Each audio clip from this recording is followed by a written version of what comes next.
அப்போ இந்த கஷ்டத்துக்கும் இந்த கவலைகளுக்கும் ஒரு விடிவு காலம் கிடைக்குமா அப்படின்னு எதிர்பார்க்குறீங்க அப்படின்னா, உறுதியாக உங்களுக்கு இந்த மாதம் ஒரு அற்புதமான விடிவு காலம் கிடைக்கக்கூடிய மாதம்.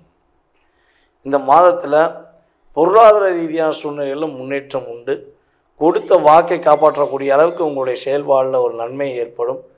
அதே போல் இந்த மாதம் கொஞ்சம் தேவையில்லாத விரயங்களை நீங்கள் தவிர்ப்பது ரொம்ப ரொம்ப நல்லது. யாருக்காச்சும் ஏதாவது தேவை அப்படின்னா உடனே கொண்டு போய் நீங்கள் உதவி செய்வதை நிறுத்திக்கணும். ஓகேவா? உதவிங்கிறது யாருக்கு செய்யுங்கன்னா, கன்னிராசிக்காரங்களை உதவி செய்கிறத நிறுத்த சொன்னால் நிறுத்தவே முடியாது. ஏன்னா உங்களுக்கு இயல்பான குணமே உதவிங்கிறது உண்டு.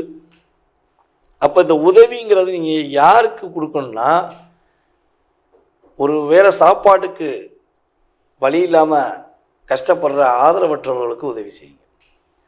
ஊனமற்றவர்களுக்கு உதவி செய்யுங்க. வயதான முதியவர்களுக்கு உதவி செய்யுங்க.